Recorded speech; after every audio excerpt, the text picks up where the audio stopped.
en el 2019. El artículo se titula Deformidad adquirida del pie plano en adultos, hallazgos de anatomía, biomecánica, estadificación e imágenes. Este artículo tiene varios participantes, tiene médicos del Departamento de Radiología del Centro Ortopédico de Filipinas, tiene radiólogos del Departamento de Radiología del Hospital Pablo Tobón Uribe de Medellín, tiene del Departamento de Radiología y Diagnóstico Médico de la Universidad de Cantabria.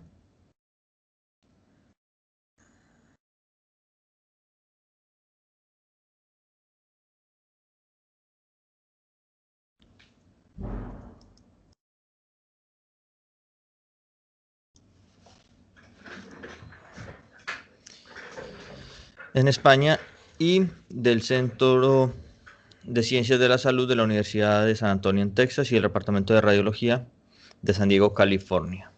Bueno, entonces ellos empiezan hablando que las imágenes son importantes en la evaluación del pie plano adquirido para excluir otras condiciones subyacentes a la entidad que pueden conducir a pie plano o a complicaciones de las mismas. La idea es evaluar las estructuras de los tejidos blandos responsables del trastorno, detectar las posibles complicaciones y la relación que éstas tienen con la disfunción del pie plano, como lo denominan ellos en inglés. Aparte de eso, hacer la estadificación de la enfermedad y que esto permita hacer una orientación adecuada sobre el tratamiento y el manejo de las posibles complicaciones. El pie plano o pie valgo puede ser del desarrollo o adquirido. Generalmente está asociado o relacionado con la inmadurez y puede estar asociado con otras entidades como la coalición tarsal, enfermedades neuromusculares o síndromes de laxitud y muchas otras causas. El pie plano del desarrollo en los niños pequeños es ocasional y es asintomático y persiste hasta la edad adulta. Este pie plano del desarrollo, si no genera síntomas, es algo fisiológico, es algo funcional, no tiene ningún problema. Mientras que el pie plano adquirido se caracteriza por un aplanamiento parcial o completo del arco medial que se desarrolla después de que ya está la madurez esquelética. El pie plano adquirido también puede ser asintomático o puede tener síntomas graves, síntomas profundos, con una disfunción que puede llegar a ser incapacitante. Existen múltiples causas y múltiples factores que influyen para la generación del pie plano adquirido. Después vamos a revisar cuáles son las principales componentes que se relacionan en esta entidad. Entonces, las causas del pie plano adquirido por mucho están relacionadas con la degeneración y la lesión del tendón del tibial posterior. Inicialmente el pie plano se denominó disfunción del tendón tibial posterior, pero después, cuando ya se tuvo un poco más de claridad sobre cuáles son todos los factores que influyen, se cambió a alteración del pie plano adquirido del adulto y no solamente se limitó a denominarse como la lesión del tendón del tibial posterior. Entonces lo que vemos acá es como un pie plano con pérdida del arco longitudinal medial, está plano, está bajito, y hay una prominencia de la cabeza del astrágalo. Este astrágalo está descendido por una falla de las estructuras de soporte y una desviación en valgo del medio pie y del antepié. El pie plano se puede describir como rígido o flexible. El pie plano flexible es aquel que corrige cuando el paciente se pone en puntillas de pie cuando está sentado, o sea, se levanta el talón del pie estando sentado con la punta del pie apoyada y hay una reducción o una formación nuevamente del arco plantar medial longitudinal. Ese es un pie plano flexible. Cuando esto no ocurre y no hay ningún cambio, incluso cuando se genera presión en la región medial del pie, es un pie plano rígido. Vamos a ver que hay varias causas y características de cada uno. Bueno, entonces dentro de las causas tenemos la degeneración del tendón del tibial posterior, los traumatismos, las enfermedades, las neuropatías, las enfermedades neuromusculares y la artritis inflamatoria. Hay una cantidad de estructuras relacionadas con el movimiento de la marcha y con la estructura del pie, con la forma del pie, que permiten mantener que el pie tenga un soporte adecuado del peso, que pueda absorber los impactos, que almacene y libere energía durante la marcha y se adapte a las cargas cambiantes durante la actividad física habitual o durante el movimiento habitual de caminar, de marcha, ¿sí? Permitiendo que esto sea algo normal. Son 26 huesos aproximadamente, 10 tendones principales extrínsecos, más de 30 articulaciones y numerosas unidades miotendinosas intrínsecas. Todos están dispuestos para formar los 3 arcos que soportan el pie y permiten la marcha y la bipedestación. Entonces, los 3 arcos que se forman son el arco longitudinal, que está compuesto, el arco longitudinal lateral compuesto por el calcáneo, el hueso cuboides y el cuarto y quinto metatarsiano, ¿sí? Que es este arco que estamos viendo acá. Después está el arco longitudinal medial, que está compuesto por el calcáneo, el astrágalo, el escafoides, los cuneiformes y los 3 metatarsianos mediales. Está señalado aquí con la flecha verde.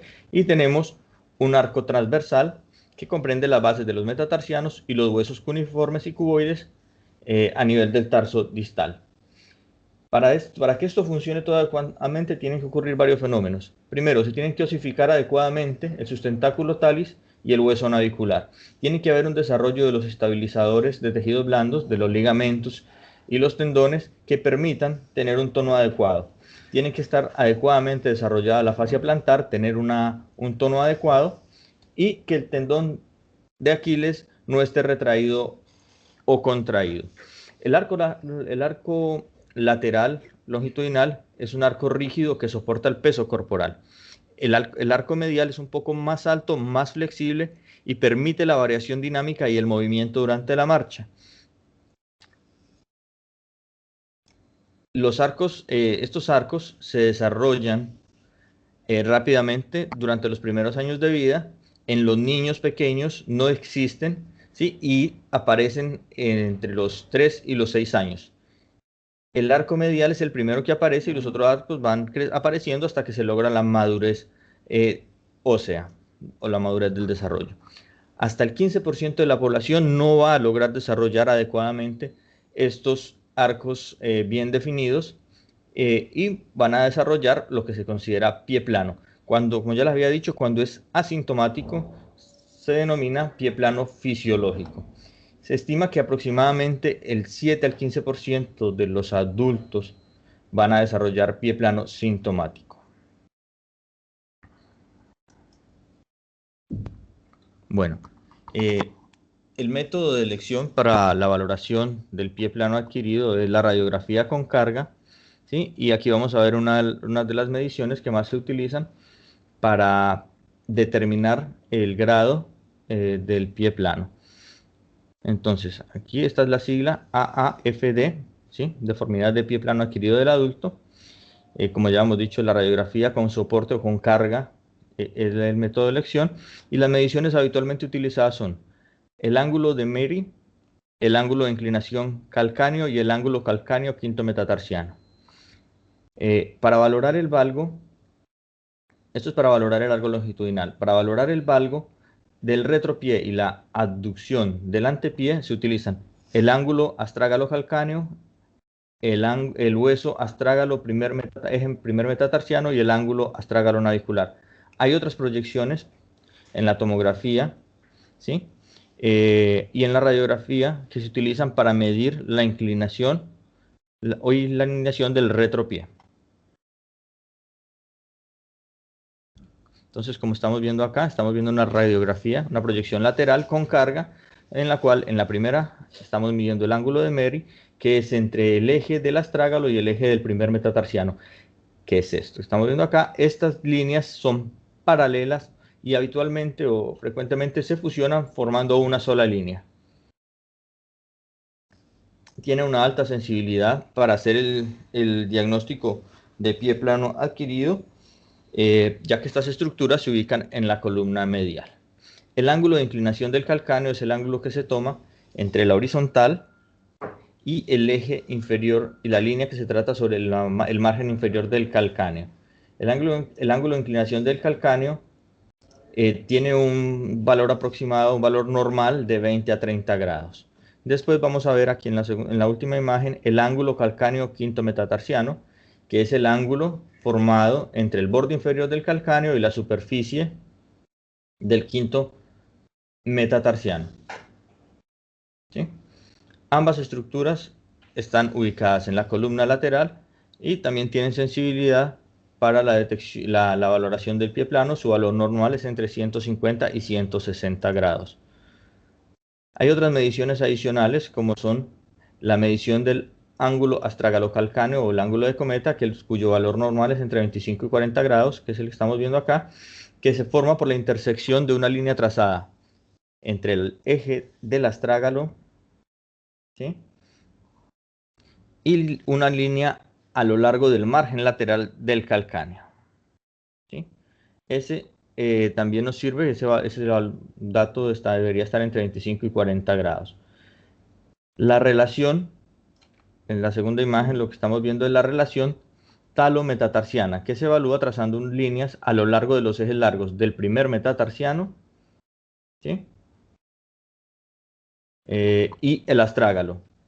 Esto debería estar alineado. Cuando hay una desalineación medial del metatarso, se puede hablar de un pie plano o una tendencia al pie plano, y hay que tener en cuenta que esta medida no se debe realizar cuando el paciente tiene un alus valgus rígido o adquirido. Bueno, y en la tercera imagen lo que estamos viendo es el ángulo astrágalo-navicular, que debería ser normal. Entonces, lo que hace es medir entre los márgenes de las superficies articulares de la cabeza del astrágalo y el hueso escafoides. Esto lo que hace es medir la rotación lateral del escafoides en relación con el astrágalo, ¿sí? Deberían ser paralelas y no tener ninguna angulación. Esto es una tabla que ellos utilizan o que ellos muestran para mostrarnos cuáles son, cómo se miden y cuáles son los valores normales de todos estos ángulos que estamos acabando de revisar. En la siguiente diapositiva, en esta diapositiva, lo que estamos viendo es la medición del talón y de la inclinación en valgo de un talón. Este paciente es una paciente de 43 años que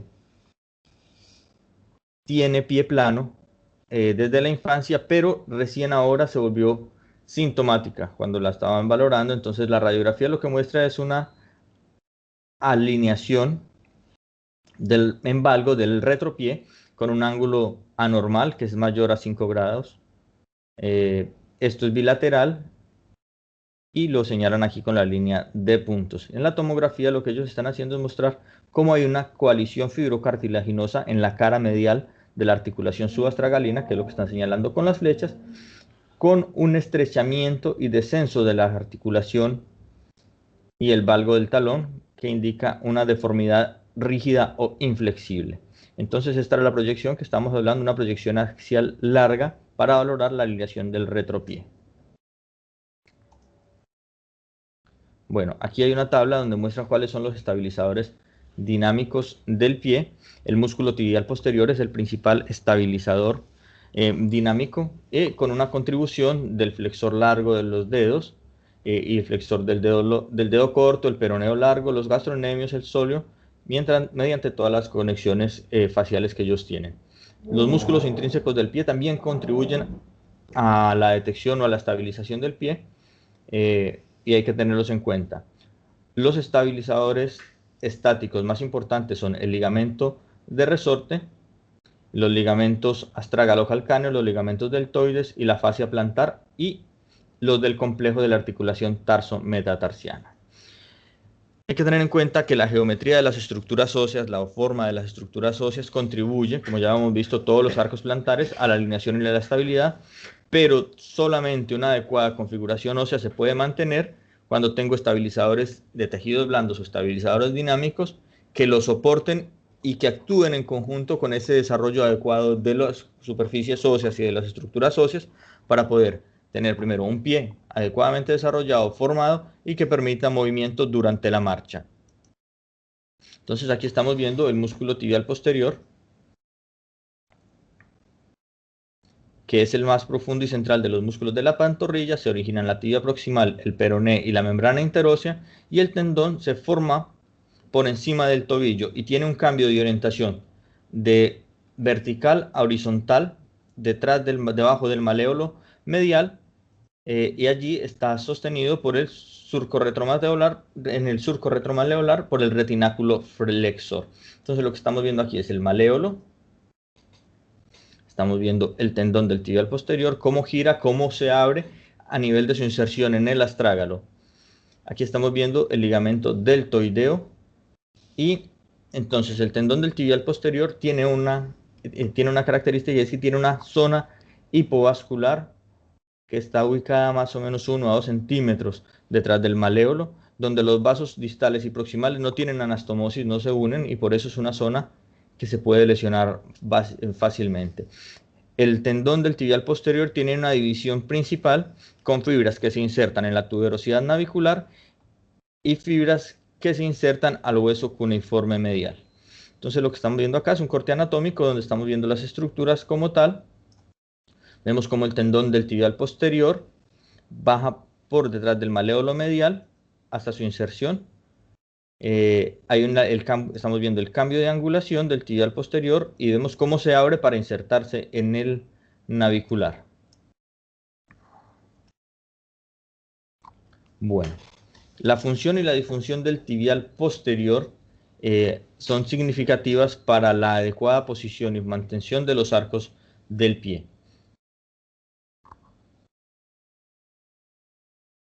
Durante la bipedestación y el apoyo tranquilo, el tendón del tibial posterior está relajado y no está contraído, no realiza ningún esfuerzo, pero contribuye, a pesar de estar relajado, a la tensión adecuada de los estabilizadores secundarios a través de las inserciones distales que tienen las estructuras óseas. Durante la marcha, el buen funcionamiento del tendón del tibial posterior es fundamental para estabilizar el arco medial y establecer una alineación adecuada para la marcha eficaz. El tendón del tibial posterior tiene inserciones en prácticamente todas las estructuras de la parte media del pie, pero no sobre el astrágalo, ¿sí? El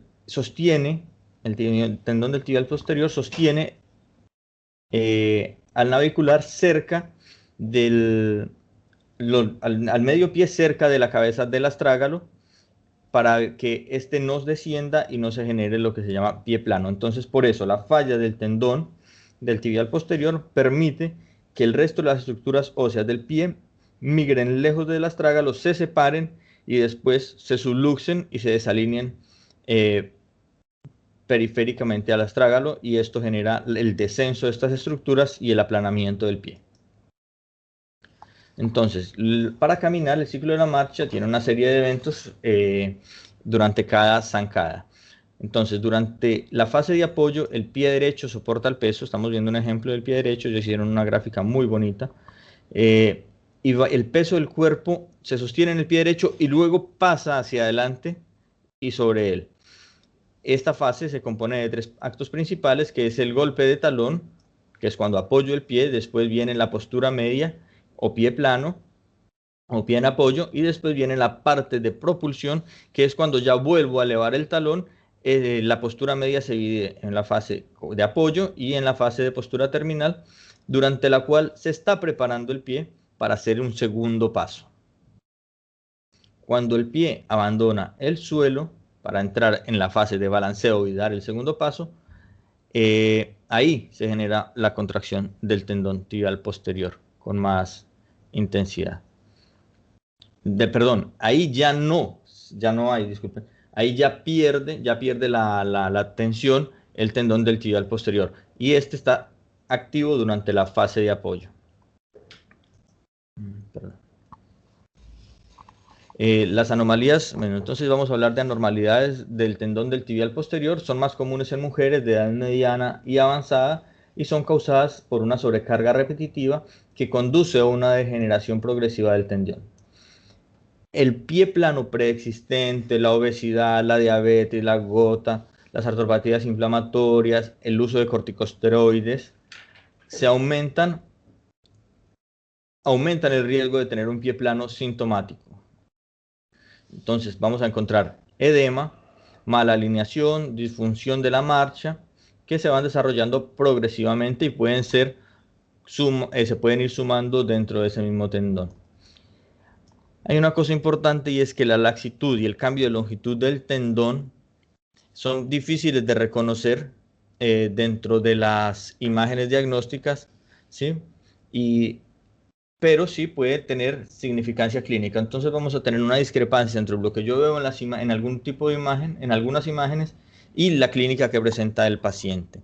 ¿Sí? Entonces ya vimos que esto se produce a lo largo de un proceso que no es un cambio único, es un proceso de inflamación sinovial peritendinosa, la tendinosis como tal propiamente dicha, el desgarro parcial y el desgarro completo del tendón. Puedo encontrar varias de estas etapas o varios de estos cambios en un mismo tendón. El tendón, como ya hemos dicho, se genera, se alarga, y ese alargamiento de más de solo 1 centímetro reduce la efectividad del mismo tendón. Entonces va a ser muy difícil encontrar, cuando hay solamente el alargamiento de este tendón, cambios imagenológicos, pero clínicamente sí los vamos a encontrar. Bueno, la radiografía, como ya habíamos dicho, se usa principalmente para evaluar la alineación, pero también podemos encontrar hallazgos indirectos o directos que indican que hay presencia de una enfermedad del tendón, como es el edema, las de partes blandas, la entesopatía o del surco retromaleolar. Los cambios proliferativos que vamos a encontrar peritendinosos a nivel de la tibia distal pueden ser pronunciados y pueden incluso llegarse a confundir con un osteocondroma. Entonces hay que tener cuidado. La ecografía en reposo y dinámica son útiles para la valoración de la disfunción del tendón tibial posterior, y vamos a encontrar tenosinovitis con líquido epoecoico que rodea el tendón y una vaina tendinosa engrosada mayor a 7 milímetros. La tendinosis, que es un engrosamiento del tendón del tibial posterior que presenta regiones hipoecoicas heterogéneas que están reemplazando la arquitectura o la visualización fibrilar normal del tendón, y podemos tener hipervascularización al Doppler color. Vamos a encontrar los desgarros parciales y podemos encontrar también desgarros completos. La ecografía dinámica es útil cuando hay una sospecha de síndrome de fricción. Estos son pacientes que vamos a encontrar un tendón engrosado, el paciente está con un tendón inestable, que al generar algún desplazamiento se subluxa el tendón hacia anterior.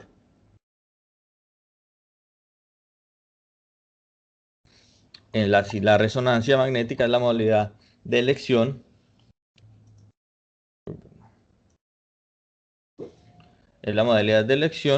ya que tiene una muy buena precisión para la valoración de los tendones, al tiempo que permite una evaluación completa de las otras estructuras involucradas, como las estructuras óseas y los tejidos blandos.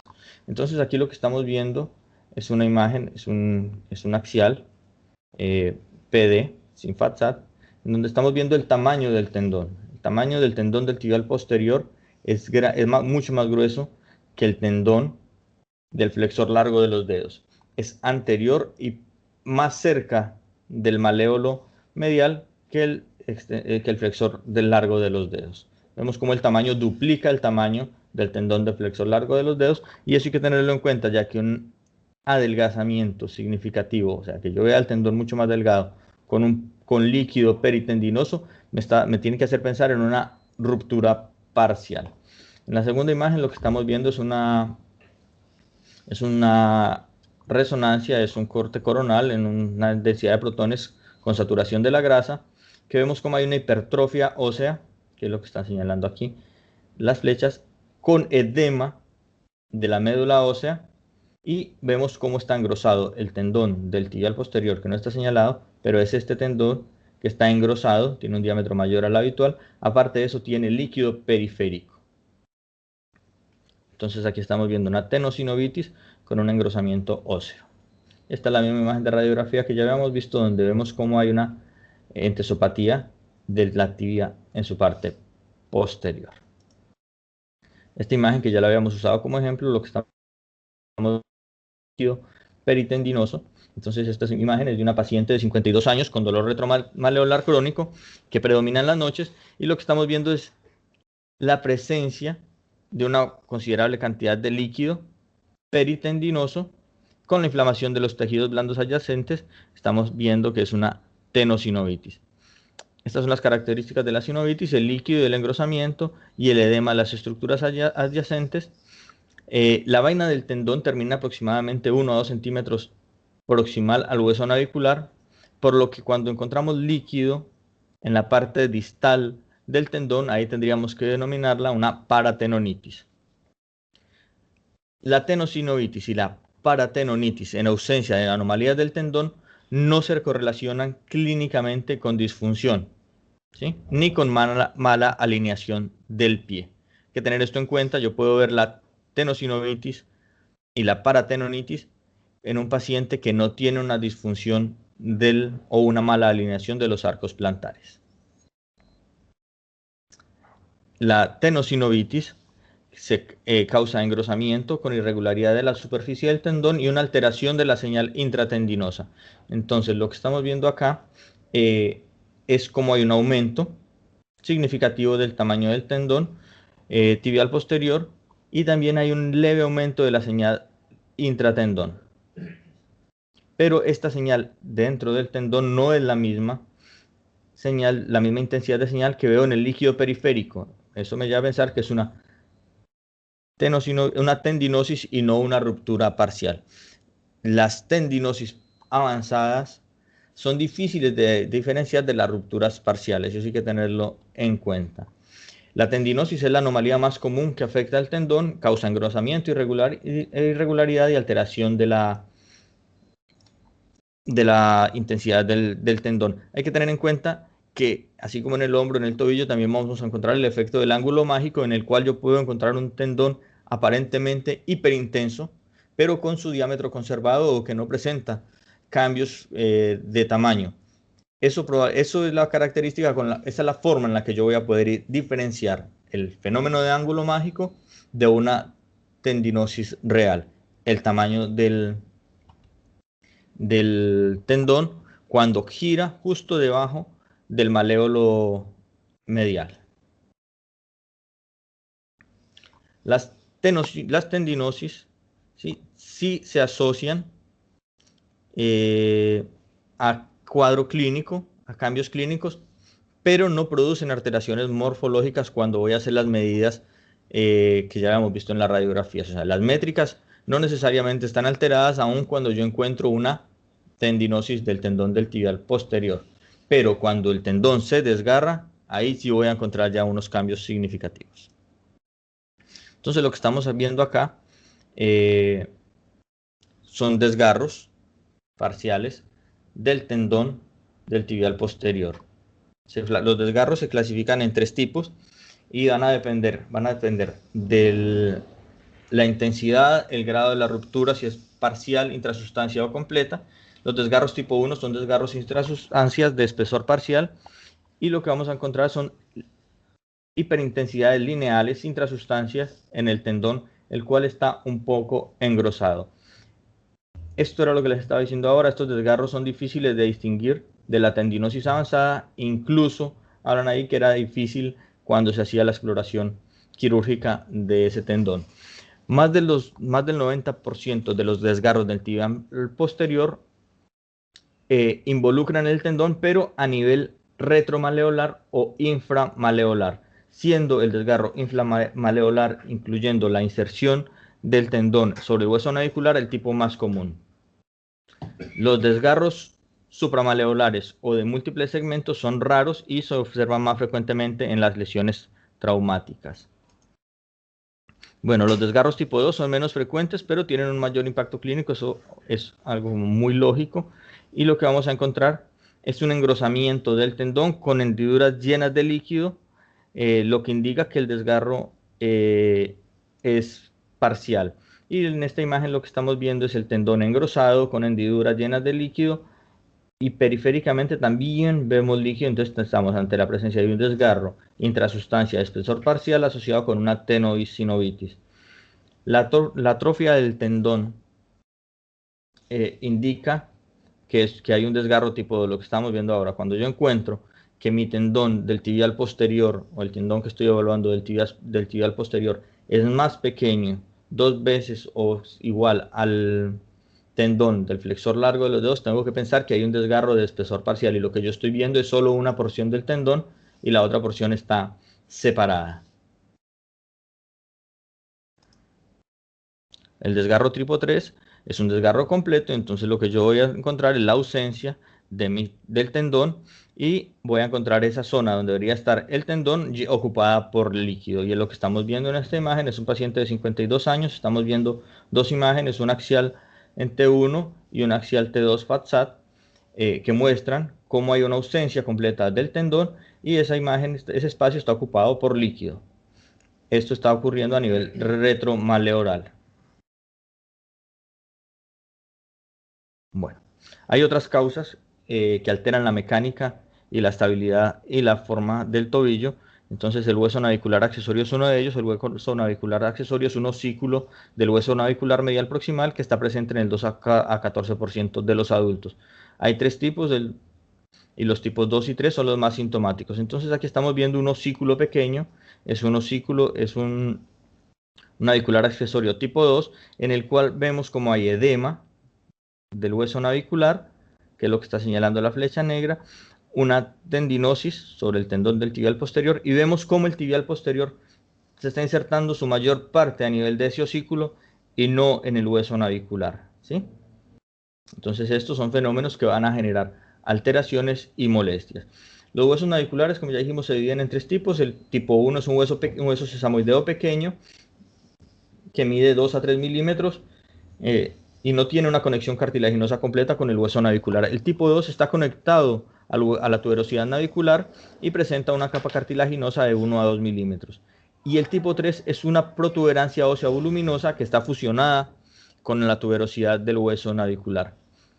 Como ya hemos dicho, los naviculares tipo 1 la mayoría son asintomáticos, y las variantes tipo 2 y 3 pueden llegar a causar dolor en la parte media del pie, sobre todo cuando hay otras alteraciones asociadas. Bueno, hay otros estabilizadores secundarios. El ligamento de resorte, que es el ligamento calcáneo navicular plantar, se considera el estabilizador estático primario del arco medial y ocupa el segundo lugar en importancia solo después del tendón del tibial posterior. La lesión del ligamento calcáneo navicular es causada comúnmente por insuficiencia del tendón del tibial posterior. O sea, primero falla el tendón del tibial posterior y luego vemos cómo se afecta el ligamento calcáneo navicular, llevando a un descenso exagerado y repetitivo de la cabeza del astrágalo, sobrecargando el haz superomedial y generando una ruptura. Entonces lo que estamos viendo en esta imagen son los haces del ligamento calcáneo navicular plantar, el haz superomedial, el medio plantar oblicuo, y el inferoplantar, ¿sí? Que son los que unen el calcáneo con el navicular. Y con el asterisco estamos señalando cómo es su estrecha relación con el ligamento del tibial posterior. Bueno, en los pacientes que se lesionan el tendón del tibial posterior, en el 74-92% de los casos vamos a encontrar también lesionado el ligamento calcáneo navicular. Entonces es importante tenerlo en cuenta.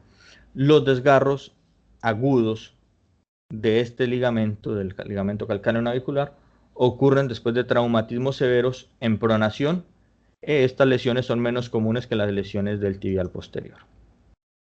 Bueno, entonces aquí vemos cómo el ligamento tibio estragalino normal se fusiona en su extremo distal con la banda superomedial del ligamento astrágalo navicular plantar, ¿sí? Entonces todo esto forma parte del estabilizador de la articulación del pie, del arco plantar. Entonces lo que estamos viendo acá en la segunda imagen es un T2 FATSAT, una imagen de resonancia coronal T2 FATSAT, que muestra un haz superomedial del astrágalo navicular engrosado con alteración de la intensidad de la señal. Vemos como hay líneas o bandas hiperintensas intrasustancia, ¿sí?, sobre la cabeza del hueso navicular, que es lo que estamos viendo acá.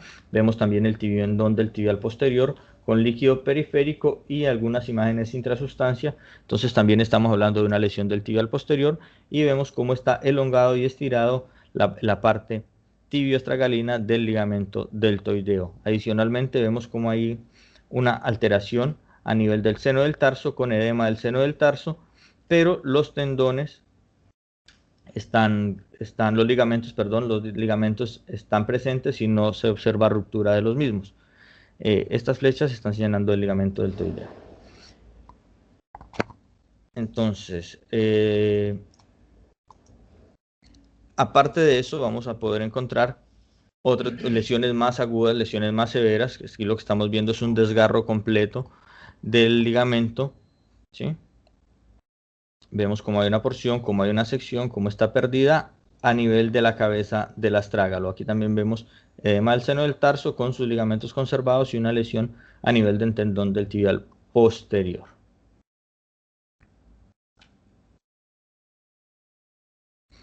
Bueno, otras regiones importantes a evaluar durante la exploración o durante la valoración de un paciente con pie plano es el seno del tarso. El seno del tarso es un canal cónico que es más ensanchado en su extremo. Esto está lleno y contiene grasa, ¿sí? Y está a nivel de la articulación subastragalina. Contiene el ligamento bifurcado que conecta el medio pie y el retropié y tiene las bandas calcáneo-cuboidea y calcáneo-escafoidea. Adicionalmente vamos a encontrar los ligamentos astrágalo-calcáneos interóseos y cervical que también ayudan a la estabilidad de la articulación. El daño del ligamento astrágalo-calcáneo produce dolor lateral en el pie y sensación de inestabilidad a nivel del retropié cuando el pie soporta peso. Eso conduce a un síndrome del seno del tarso. Eso se define como seno del tarso. La lesión del ligamento astrágalo-calcáneo sintomática. Entonces lo que estamos viendo acá es una pieza anatómica, un corte axial del seno del tarso, donde estamos viendo la región cónica que contiene grasa, que la grasa está señalada aquí con el asterisco, lo estamos visualizando, y vemos el ligamento interóseo y la flecha. Y aquí lo que estamos mostrando es una superficie articular por donde estamos viendo el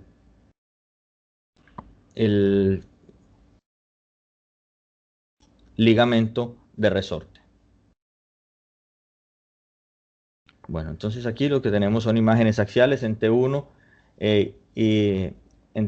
y un DP FATSAT del ligamento astrágalo, donde podemos observar el ligamento astrágalo calcáneo que está intacto. El tendón del tibial posterior está engrosado, lo vemos acá, y tiene un desgarro intrasustancia, que es lo que está señalando la flecha curva en la segunda imagen, y tiene un engrosamiento de la vaina del tendón. Esta paciente es una paciente de 46 años que presenta dolor anterior al maléolo lateral y sensación de inestabilidad y dificultad para caminar sobre superficies irregulares, ¿sí? Entonces, vemos como la cabeza del astrágalo está descubierta y la superomedial, que es esta que está señalado con las puntas de flecha del ligamento astrágalo navicular está lesionada o distendida. Bueno, el ligamento deltoideo. El ligamento deltoideo surge del maléolo medial y consta de capas superficiales y profundas. Normalmente la capa profunda incluye el ligamento tibio astragalino anterior y un ligamento tibio astragalino posterior que es más grueso y más resistente. Los ligamentos deltoideos superficiales más largos suelen incluir los ligamentos tibionaviculares y tibio spring. Entonces se reconocen hay muchas variantes anatómicas de los componentes de cada capa, pero hay que tener en cuenta que el daño del ligamento deltoideo profundo ocurre al final del proceso de degeneración de la articulación tibio-talar en valgo. Y esto lo que hace es agravar la deformidad del valgo del retropié y se genera una tensión sobre el nervio tibial. Entonces vamos a tener ya un daño neurológico. Entonces lo que estamos viendo acá es un desgarro del ligamento deltoideo a nivel profundo en una mujer de 55 años con pie plano que se queja de un significativo dolor. Esto es una imagen, es un coronal en densidad de protones con saturación de la grasa y vemos cómo hay una distorsión, o sea, una alteración del ligamento tibio-astragalino, que es lo que estamos viendo acá, el tibio-astragalino profundo. También hay un desgarro del ligamento tibio-astragalino anterior y vemos cómo está engrosado el retináculo flexor y vemos, además de eso, que el ligamento spring está alargado y tiene aumento de la intensidad de la señal, lo cual significa que también está lesionado. Hay edema del seno del tarso con posible ruptura de sus ligamentos interóseos y cervicales. Vemos también como el tendón del tibial posterior tiene un poco de líquido adyacente, una tenosinovitis, más unas imágenes lineales intrasustancias, probable relación con tendinosis versus una ruptura parcial. Bueno, otra de las estructuras que hay que tener en cuenta es la fascia plantar. Es una estructura de soporte importante que evita el alargamiento de la planta del pie y ayuda a mantener la alineación de los arcos plantares. Aquí vemos cómo están los arcos, cómo funciona en el pie con apoyo, funciona dando soporte y uniendo los extremos para mantenerlos en fase y luego se retrae para generar movimiento. Aquí lo que estamos viendo es una fascitis plantar en una paciente de 46 años. Entonces lo que vemos es cómo hay un engrosamiento del cordón central, un poco de edema de la médula ósea, con la punta de flecha, edema de los tejidos blandos adyacentes, con el diagnóstico de fascitis plantar. La fascia plantar se describe como un estabilizador estático de los arcos del pie, pero tiene un papel durante la marcha, que es lo que estamos viendo acá. Bueno, la articulación tarso-metatarsiana forma el arco transversal del medio pie, que ayuda a sostener al medio pie durante la postura y mantener la posición normal del medio pie para la marcha. Las tres afectaciones más comunes asociadas al colapso del arco plantar con origen en el arco transversal son la osteoartrosis primaria, la luxofractura de Lisfranc y la neuropatía diabética. Entonces lo que estamos viendo acá es una radiografía de una paciente en un posquirúrgico por una lesión del medio pie. Entonces tiene una migración plantar del medio pie con colapso tarso-metatarsiano, que es lo que estamos viendo acá. Estamos viendo cómo el hueso cuneiforme se deprimió y ahora que está aquí con el asterisco y es el que está soportando peso por falla del arco plantar. Tenemos falla del arco medial. Entonces lo que hicieron fue una artrodesis tratando de generar una estabilidad y rescatar ese escafoides para poder dar soporte.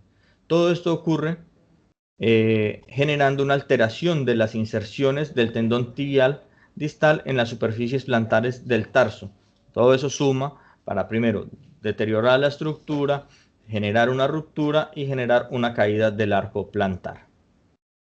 Bueno, ahora ya para terminar, ellos hablan acá de la estadificación de esta enfermedad. Esta tablita está muy buena, está todo muy claro, muy explicado y aquí tratamos de hacer un pequeño resumen de esta estadificación. Todos los sistemas de estadificación comúnmente utilizados se utilizan en estudios fundamentales en trabajos de Johnson y Strom, quienes describieron 3 etapas de la enfermedad, pero nosotros es más frecuentemente utilizado el sistema modificado de Meyerson, que es una modificación de este trabajo, ¿sí? En el cual se agregó una cuarta categoría. Entonces la etapa el estadio tipo 1 son síntomas clínicos posteromediales con sensibilidad a lo largo del tendón del tibial posterior, puede tener edema con tenosinovitis, pero la longitud del tendón y la alineación funcional del pie están conservadas. El tratamiento de este estadio es generalmente sintomático y se maneja con antiinflamatorios no esteroideos, puede llegar a infiltrarse con corticosteroides y fisioterapia. En el estadio 2 se desarrolla una deformidad flexible, lo que resulta en una disminución clínicamente evidente debajo del arco plantar medial. Aparte de eso, vamos a encontrar una deformidad rotacional del retropié, el cual lo vamos a encontrar en valgo.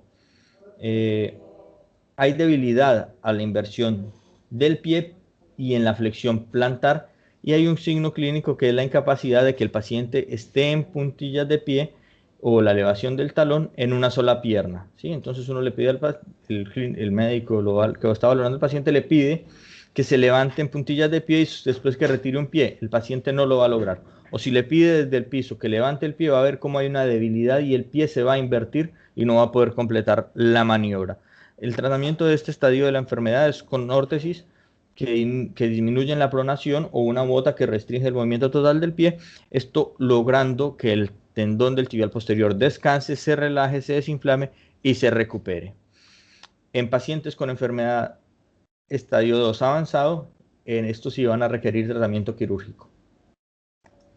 Bueno, entonces aquí lo que estamos viendo es una artroéresis y una osteotomía del cuneiforme en un paciente de 22 años con una enfermedad estadio 2 avanzada. Entonces lo que estamos viendo acá es cómo hay un elemento, ¿sí? Un implante que se utiliza para alinear y disminuir la carga a nivel del espacio subastragalino. Y se hace una osteotomía del cuneiforme para generar un soporte, ¿sí? Entonces aquí lo que estamos viendo son los tornillos de esa osteotomía. En pacientes jóvenes se prefiere hacer una artroéresis, que es la colocación de este dispositivo, a una artrodesis subastragalina para tratar de conservar en lo posible el movimiento. El estadio 3 de la enfermedad es un estadio avanzado en el cual hay una deformidad significativa. Las deformidades del estadio 2 se vuelven irreducibles, o sea, ya las deformidades son rígidas e inflexibles. Se genera una artrosis secundaria del medio pie, hay un valgo fijo del retropié y un acartamiento de la columna lateral. Aquí ya hay una complicación adicional. Ya estamos viendo cómo hay una alteración de la columna medial y en este caso ya se adiciona la pérdida de longitud de la columna lateral, lo que va a generar disfunción y síntomas en la cara lateral del pie. Este estadio de la enfermedad requiere tratamiento quirúrgico con estabilización medial. ¿Qué pasa? El valgo sostenido del retropié, como ya habíamos dicho, va a generar un pinzamiento astrágalo-calcáneo medial y un choque en la columna lateral. Entonces aquí estamos viendo en esta imagen, es una resonancia, es un sagital P de Fatsat, como vemos aquí en esta región, como hay un edema óseo a nivel del calcáneo y hay un poco de edema a nivel del seno del tarso. Esto es secundario a un pinzamiento astrágalo-calcáneo y se produce debido a la compresión repetitiva y al traumatismo a este nivel.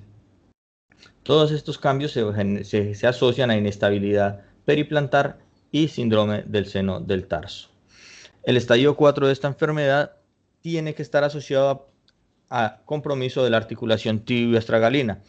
Esta etapa ocurre cuando ya el ligamento deltoides profundo es incompetente y la articulación tibio-astragalina se desplaza hacia valgo, lo que agrava el pinzamiento lateral del retropié. Entonces vemos aquí cómo está todo pinzado, el margen, la columna lateral, ¿sí? Y el pie está totalmente desviado con una medialización y descenso de la cabeza del astrágalo. En esta etapa los síntomas son importantes, hay una impotencia, una dificultad significativa para la marcha y requiere la reconstrucción del ligamento deltoideo, además de todos los otros procedimientos de estabilización del pie, o sea, incluye la reconstrucción del ligamento deltoideo. Esto siempre y cuando no haya una artritis significativa, porque entonces ahí ya lo que tendrían que hacer es una función tibio-talar. Bueno, entonces en conclusión, el pie plano adquirido es una causa frecuente de anomalías en el pie que comienzan con una disfunción del tendón tibial posterior, que es el principal estabilizador, y finalmente conduce a daño de otros tejidos blandos de soporte, se genera una mala alineación y anormalidades de la marcha y artrosis secundaria. Entonces ellos lo que hicieron en este artículo fue tratar la anatomía, la biomecánica, la fisiopatología y los hallazgos esperados de imágenes para ayudar a hacer un diagnóstico adecuado que pueda orientar al manejo adecuado de estas patologías. Y eso era todo.